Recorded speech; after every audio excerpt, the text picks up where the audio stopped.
Hello and welcome back to B-Rated, the segment of our show that reviews the best of the worst in cinema. I'm your host, Paige, and this week's victim of my judgment is Restless Nomad Films' Attack of the Killer Donuts. This horror spoof of deadly danishes turns most viewers away with just the title alone. But I'm not most viewers. A chemical accident in the sleepy town turns ordinary donuts into bloodthirsty monsters. Unaware of the donuts' danger, Johnny, Michelle, and Howard sell them to unsuspecting customers. When the donuts start eating their victims, the only way these three friends can save their sleepy town is to track down the killer donuts and destroy them.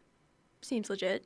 Viewers on Amazon Prime gave Attack of the Killer Donuts a 3.8 out of 5 stars, and I gotta say, I think it deserves a higher score. The only complaints that I have about this movie are the color grading and the camera quality. It looked like they had the wrong settings of the camera and just forgot to fix it in post. Most of the movie takes place at night, and some of the footage was just too grainy to ignore. Other than that, everything was great. The story was well thought out, and despite the unrealistic circumstances, the characters' responses were as realistic as you can get. And that is exactly why the characters were one of the best parts of the movie. They weren't flat and boring like all of the other movies we've previously reviewed. These characters were fleshed out and really made you believe that they were real people. By no means were they facing real-world problems, but their responses to these problems is exactly what made us root for them. And what movie is complete without two characters falling in love? We all know the cliche of the two survivors falling in love as they prepare to face the final battle, but this movie was different. Johnny is literally having a mental breakdown as he mentally prepares himself to die. But rather than calming him down with a romantic kiss, Michelle just plants one right on him and tells him to pull himself together. It's not romantic by any means, and definitely not what we expected. But it is exactly what we didn't know we wanted. This kind of unexpected humor is exactly what this movie excelled in. They had all kinds of jokes sprinkled throughout the movie, and it was all brilliantly used to make everyone laugh. Michelle's snarky comments, Johnny's oblivious mannerisms, Howard's third wheel routine, and the cop's slapstick comedy created the perfect combination for a horror comedy spoof. And now it's time to take a closer look at this week's B-movie monster, the Killer Donuts. The Killer Donuts are CG for most of the movie, and it's not the greatest thing ever. There was one particular scene where the characters have to fight off the donuts, and it's literally just the crew throwing bagels at them.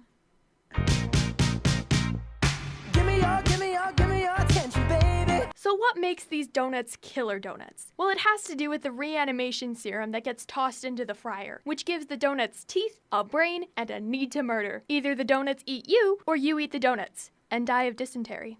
Neither are ideal. Overall, this movie is more than worthy of my applause. It became such a good movie that never ceased to make me smile. So when should you watch this movie? I recommend this movie with someone who can truly appreciate the art of slapstick comedy, or if you want to watch the most realistic romance for the most unrealistic circumstances. This has been my review of Attack of the Killer Donuts. Tune into Nerd Central to watch next week's episode of B-Rated when we review Inhuman Witch. Thanks for watching.